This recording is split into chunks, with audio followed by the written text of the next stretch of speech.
On one of my favorite podcasts, The Worst Idea of All Time, Kiwi comedian Tim Batt brought up something I like to call inclusive subtraction. It goes like this.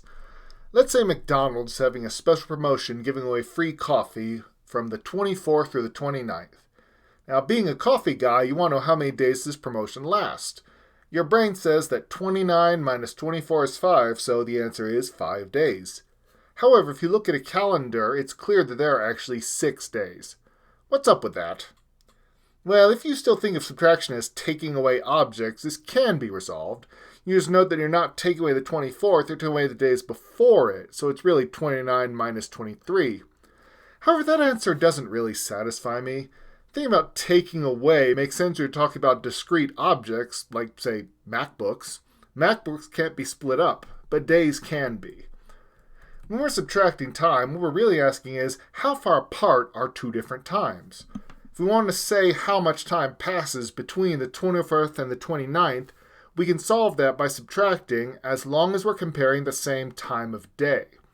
For instance, let's compare noon on the 29th to noon on the 24th.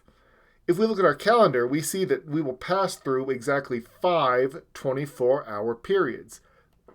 However, the promotion doesn't say start at noon. If we show up right after midnight on the 24th, that counts, giving us an extra 12 hours.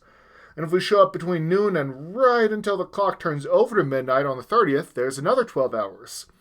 These two shaded regions make up our 6th day.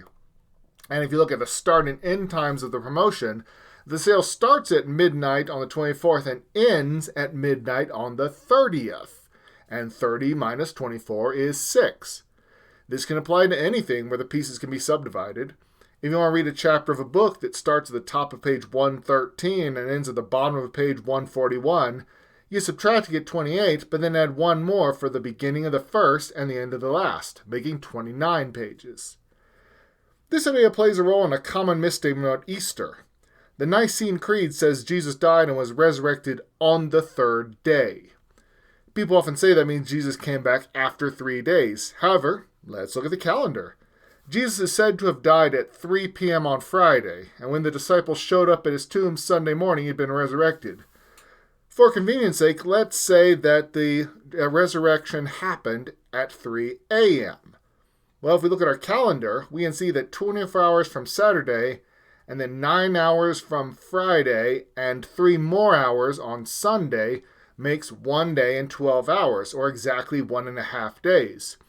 However, the writers of the Creed didn't start at 0, they counted Friday as the first day. So while there are 3 days that are touched, we do not get 3 full days since we are not using inclusive subtraction.